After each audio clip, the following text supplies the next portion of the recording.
Hello guys, तर स्वागत आहे तुमचं आपल्या या यूट्यूब चॅनलवरती. मित्रांनो, चॅनलवर नवीन असाल तर चॅनलला सबस्क्राईब नक्की करा. आणि इथून पुढे तुम्हाला असेच एका साईडला फोटो आणि एका साईडला माझा व्हॉईस असणार आहे. तर मित्रांनो, आपल्या चॅनलवरती असेच रिव्ह्यू पाहत राहा. चला तर मग व्हिडिओकडे वळूयात.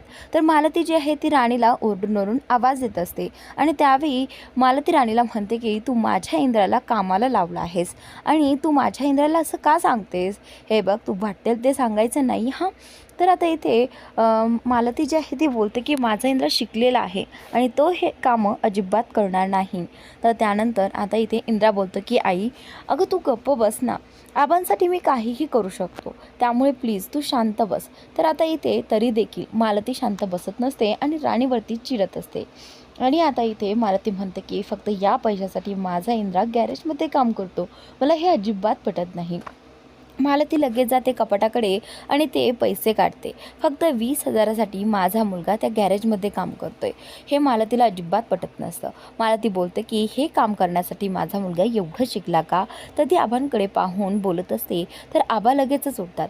तेव्हाच मालतीने आबांच्या पायापाशी ते 20,000 रुपये फेकून दिलेले असतात, जे की इंद्राने एका दिवसात कमावून आणलेले असतात. तर आता मालती खूप काही बोलत असते आणि आबांना ज्यावेळी तिने पैसे फेकलेले असतात त्यावेळी अजिबात आवडलेलं नसतं. आबा बोलतात की हे पहा मालती, तुम्हाला काही वाटत नसेल, पण मला माझ्या इंद्राचा अभिमान वाटतो, कारण त्याने माझ्यासाठी हे काम केले, त्याचा मला अभिमान वाटतो. तर राणी लगेचच ते पैसे उचलते आणि ते पैसे लगेचच देवासमोर घेऊन जाते आणि देवासमोर ठेवल्यानंतर ती देवाच्या पाया पडते आणि माफी देखील मागते. तर त्यानंतर आबा मालतीला म्हणतात की मालती, हे पहा, असे असतात संस्कार.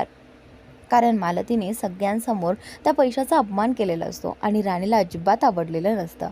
राणीने लगेचच ते पैसे देवासमोर मांडलेले आहेत आणि आता काहीही करून त्या सगळ्यांना 7 दिवसात 7 लाख रुपये जमा करायचे असतात.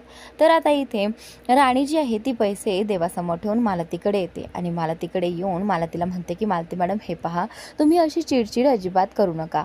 हळूहळू आपल्याकडे ते पैसे जमा होतील, तुम्ही काळजी करू नका. थेंबे थेंबे तळे साचतील. तर त्यावेळी मालती बोलते की हे बघ, आपल्याला तळे नाही साचायचे, आपल्याला समुद्र साचायचा आहे आणि ते अजिबात शक्य नाही आहे. ह्या एवढूशा पैशाने काय होणार आहे गं. रोज 1 लाख रुपये जरी कमावले ना तरीही आपल्याकडनं एवढे पैसे जमा होणार नाही. रोज 1 लाख रुपये कसे आणायचे. तर आता इथे मालतीला त्याच गोष्टीचं टेन्शन येत असतं आणि आता इथे इंद्रा मालतीला हेच म्हणत असतो की आई, तू उगाचच टेन्शन घेऊ नको, तू काळजी करू नकोस, सगळं काही मी बघून घेईल.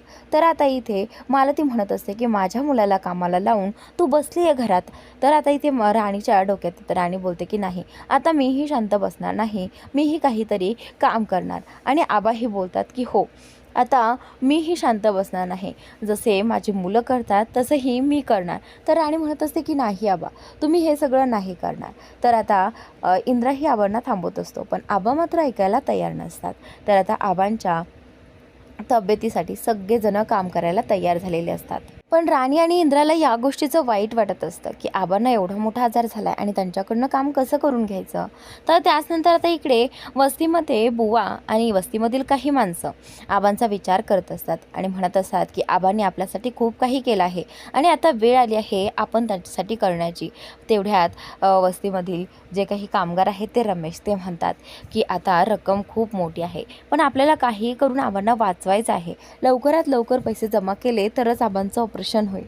तर आता बुवा बोलतात की हो, आपल्याच्याने जेवढी मदत होईल तेवढी मदत आपण करू आणि आपण आत्तापासूनच तयारीला लागूयात. तर आता सगळेजण वस्तीतली माणसं सगळे मिळून पैसे गोळा करणार आहेत आणि आबांच्या आजारासाठी मदत म्हणून देणार आहेत. तर त्यानंतर आबा बरे व्हावेत असं सगळ्यांना वाटत असतं. इकडे आता राणीच्या घरी इंद्रा, राणी, मालती आणि आबा सगळेजण जेवणासाठी बसलेले असतात, ताट वाढून घेतलेले असतात. पण इंद्राच्या हाताला मात्र दिवसभर काम केल्यामुळे हात खूप लाल आणि जखम देखील झालेली असते. तेवढ्यात आबा इंद्राला म्हणतात की इंद्रा, तुझे हात तर खूप लाल झाले आहेत, तुला त्रास होईल तुझ्या हाताने जेवला तर, मग आता तू कसं जेवणार. एक काम कर, तू चमच्याने खा. तर तेवढ्यातच इंद्रा बोलतो की नाही आबा, चमच्याने ना जेवण केल्यासारखंच वाटत नाही, मी ना हातानेच खाणार. तर आता आबा बोलतात की पण इंद्रा तुला त्रास होईल. त्यावेळी इंद्रा बोलतो की मी माझ्या हाताने नाही तर राणीच्या हाताने खाणार. तर आता इथे राणी इंद्राकडे पाहते आणि मालतीकडे पाहू लागते. तर आता इंद्राला राणी बोलते की नाही, मी कसं खाऊ घालणार ना. तर आता ती इंद्राला खुणावते मालतीकडे पाहून. तर आता इंद्रा बोलतो की नाही, खाणार तर मी तुझ्याच हातचं. तर आता आबा बोलतात की राणी भरव इंद्राला, काही होत नाही, तो तुझा नवरा आहे ना आणि तू त्याची बायको आहेस म्हटल्यानंतर एवढा हक्क तर तुला आहेच. तर आता राणी लगेचच इंद्राला घास भरवू लागते. इंद्रा आणि राणी दोघेही जण एकमेकांकडे पाहून हसत जेवत असतात. पण मालतीला मात्र हे अजिबात सहन होत नाही. पण आबा जे आहे ते मालतीला म्हणत असतात की मालती चला आपण हे आपलं जेवण करून घेऊयात. तर आता ती गप्प बसलेली असते राग घेऊन. इकडे आता इंद्रा जो आहे तो बाहेर झोपण्यासाठी आलेला असतो आणि राणी देखील येते. त्यानंतर तो लगेचच राणीला जवळ बोलावतो आणि राणीशी गप्पा मारू लागतो. तर राणी म्हणत असते की सर तुम्ही एकटेच कष्ट करताय आणि मला असं घरात बसून राहवत नाही, मलाही काहीतरी मदत करावीशी वाटते. तर आता इंद्रा म्हणत असतो की नाही हा राणी, आता तू फक्त अभ्यासाकडे फोकस करायचा, तू बाकीची काळजी करू नको. मला माहीत आहे तुला टेन्शन येत असेल, तुला वाटत असेल की मी एवढे सगळे पैसे कसा जमा करेल, पण मी ते सगळं बघून घेईल, तू काळजी करू नको. तर तू फक्त एक काम करायचं, तू फक्त रात्रंदिवस तुझा अभ्यास करायचा.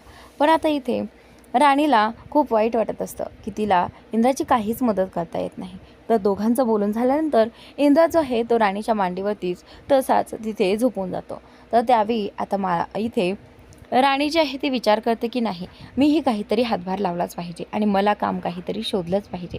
इंद्रा झोपल्यानंतर राणी घराबाहेर पडते आणि रात्रीच्या वेळी आता ती कोणाकडे तरी काम मागण्यासाठी येते.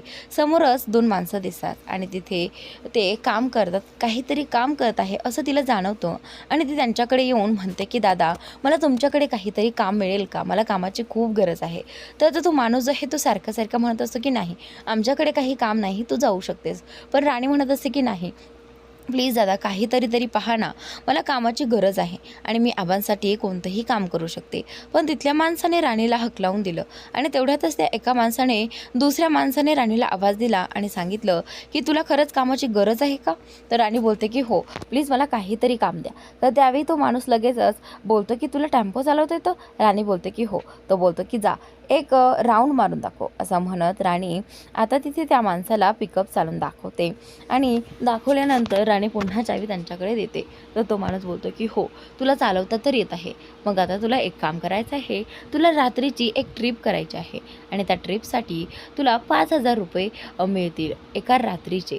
तुला हे जे काही फळं आहेत गाडीतली ते मी ज्या ॲड्रेसवरती सांगेल त्या ॲड्रेसवरती पोहोच करायचे आहेत. तर राणी बोलते की ठीक आहे. राणी आता त्यांच्याकडनं चावी घेते आणि तो ॲड्रेस घेते आणि राणी तिच्या कामाला लागते. तर ती लगेचच त्या पिकअपमध्ये बसते आणि चालू करून आता ती ते फळं घेऊन चाललेली असते. तर पुढे जाताच राणीला आता ब्रेक लागत नाही गाडीचं. तर राणी घाबरते, तिला कळते की गाडीचं ब्रेक फेल आहे. राणी घाबरून जाते. राणी इकडे तिकडे थांबवण्याचा प्रयत्न करत असते, पण मात्र ती गाडी थांबत नाही आणि इकडे इंद्राला भास होतो की राणी कुठल्या तरी संकटात आहे. इंद्रा जो आहे तो लगेचच उठून बसतो झोपेतून आणि ओरडू लागतो की राणी. राणी म्हणताच राणी त्याच्या जवळच बसलेली असते. खरं तर इंद्राचं हे स्वप्न असतं, पण राणी त्याच्या जवळ असल्यामुळे राणीला कळतं की सर घाबरले आहेत. राणी लगेचच इंद्राच्या जवळ जाते आणि बोलू लागते की सर तुम्हाला काय झालं आहे, तुम्ही बरे आहात ना. तर इंद्राला राणीला समोर पाहताच खूप बरं वाटतं. तर त्यानंतर तो बोलतो की राणी तू ठीक आहेस ना, हे बघ माझ्यापासून कधीच दूर जायचं नाही हा राणी, मला ना आता खूप भीती वाटते, हे बघ मी तुझ्याशिवाय जगू शकत नाही. तर राणी बोलते की सर तुम्ही वाईट स्वप्न पाहिले का, हे पहा मी तुमच्या जवळच आहे, तुम्ही अजिबात घाबरू नका आणि मला काहीही होणार नाही.